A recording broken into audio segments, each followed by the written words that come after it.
Okay, so recently there's been a ton of stuff on YouTube, videos mostly, but about this band or that band or this guy or this girl or this guitar player or this performer miming. Now the first channel that springs to mind when I think of something like this is Wings of Pegasus, you know, Phil.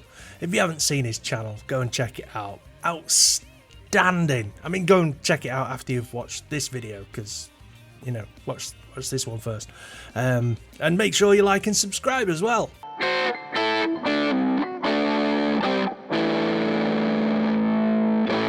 So, what Phil, it's not just Phil and many others do, is they answer your questions, okay? So you can message Phil and you can say, hey Phil, how's it going, man? And I saw Iron Maiden. I saw Iron Maiden playing last night at the O2 Arena, and the buddy who was with me swears to God that they were miming. The singer, I think Bruce is his name, and the bass guy, Steve. It looked like they were just singing and playing along to backing tracks. Now look, I just used these dudes as an example before you jump in the comments and start crying. I know Iron Maiden are awesome, and I know they play live. Settle down, it's just a video, it was hypothetical. So what Phil will do then, if he's inclined, is he'll take a look at the performance and he'll use his fancy expensive software and his encyclopedic knowledge of music and deduce whether or not the Iron Maiden fellas were crushing it or they were just being karaoke losers. My words, not Phil's. Phil's done some awesome videos though. And so have many other YouTubers. I'm just using Phil as an example. And then we've got clowns like Ken Tamplin, yeah, claiming they were singing live and just miming to backing tracks to sell courses.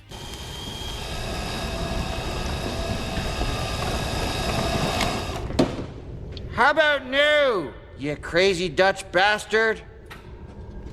Then most recently, the latest drama, if you're not up to date with it, is Primus announced that their drummer Tim Alexander was leaving the band, so Les and La decided anyone could join Primus, and anyone could audition to join Primus. So a million drummers started uploading audition tapes to YouTube, which is great. And then a load of the drum channels on YouTube noticed that they were adding beats and fills and stuff, and it's a whole thing. Turns out drummers are dirty cheats as well. But a bunch of drummers have been caught out cheating, you know, to bolster their chances of joining the Primus and playing Winona's Big Brown Beaver with Les and La in front of literally hundreds of people. It's a whole thing, trust me. So we have musicians and miming all over the place now, and it got me thinking, is it actually such a bad thing? Right, that was rhetorical, it is a bad thing. In most cases. So first off, the audition tapes and stuff. Look, I'm not going to lie, the Primus gig is a pretty sweet one. I love Primus. And an opportunity to play in the same band as probably one of the best bass players and one of the most creative guitarists in the world. I mean, you've got to shoot your shot. But you shouldn't be cheating in your drum videos. Because you know what'll happen? You'll sit there and Les will go, right, play that stuff that you did in your video. And it'll be, I can't, I haven't got my editing software. But you know what's really dumb about this is all the drummers have been caught out and exposed by all the drum channels. They were amazing drummers. They were better than most drummers I've ever played in bands with. And I mean, I get it, the pressure's pretty intense, but you're just gonna look like an asshole when you show up for an audition in person and you can't do what you did on your video. And Les and La will notice. I mean, these guys are musical geniuses. So why the cheating? You give it your best shot, and if it was meant to be, it will meant to be. Or so it was written, or something. And the same goes for you if you're trying to sell a course, right? Or lessons or something like that. If you're using backing tracks and stuff instead of actually, you know, doing it yourself, then you're not exactly being truthful, are you? Are you Ken? Get Tamplin. Or Stephen Ridley, you tool, who probably didn't mind, but he's shit anyway.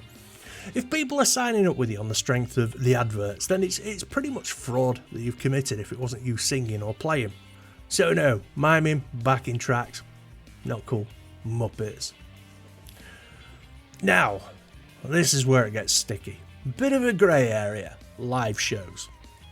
So first off, I think we can all agree, right, that click tracks are acceptable. I mean, that's not cheating really, it's just a guide, and I mean, I know what it's like when your drummer's a little bit hyped up or whatever and counts the song in 50 BPM faster than what you've ever played it in rehearsal.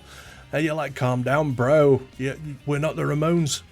FFS. Then sound effects. You know what? I don't know. It's kind of like Metallica. You know that song Metallica did, One? I mean, let's face it. It's a bit impractical if you want to blow the stage up and have an whole army fight a battle every time you want to recreate the start of that song. Sound effects. That's the way forward. Definitely. Right. And another thing that I feel is acceptable. Orchestration. Okay? I mean, if you've got one song in your set and there's a bit of an orchestra playing on it, I think that using a backing track is fine. It's okay.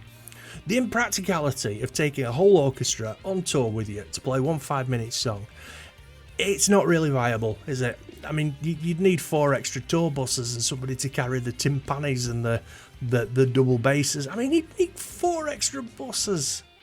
Imagine the poor sound checking at orchestra every night. Bassoons.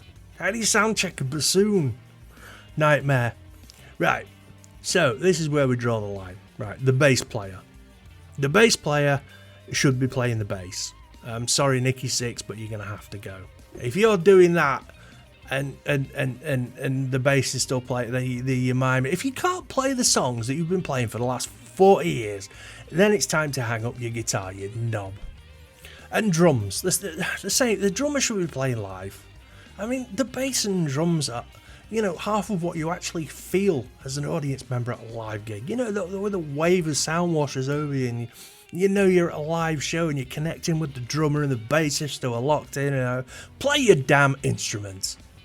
And the same goes for guitarists, right? Now, I know a lot of guitarists get a lot of help from their techs. I mean, guitarists don't have to worry these days about stomping on pedals and stuff like that. It's done for them. And that's fine. That's okay. As long as the guitarist is playing live and putting on a good show, it's cool. Now, singers. This is probably going to be a very unpopular opinion, but singing and using a backing track instead of you actually singing is a no. I mean, again, if you've got one song where you've got a choir or like 500 backing singers, then use a recording. Like I say, it's impractical for most bands to pay for backing singers if they're only going to sing on one song or something. And I get it, because you want to give the audience the best show possible. But no auto-tune or pitch correcting. That's cheating. In my humble opinion, I want to hear the singer I paid to see sing live in all their glory. Using pitch correction and auto-tune, it might as well be a backing track, you cheating fuck. Now, if you can't sing in tune for whatever reason or hit them notes, I don't know, maybe you shouldn't be making fucking records. Just saying. Anyway, I'd love to hear everyone else's opinion and thoughts on this. Please jump in the comments and tell me what you think is acceptable for a live gig or, on YouTube or whatever. Where do you draw the line as a paying fan? Well, that's all for today. Sorry about the rant. I had to get it out. Make sure you like and subscribe. Do all that YouTube stuff. Really helps the channel out. And I've got some merch for sale. Again, really helps the channel out. And I've got some memberships and stuff for sale. Again, also helps the channel out. And don't forget, I stream every Wednesday, 9 PM UK time. So pop along and check that out. Thanks for watching. Take it easy. Peace out.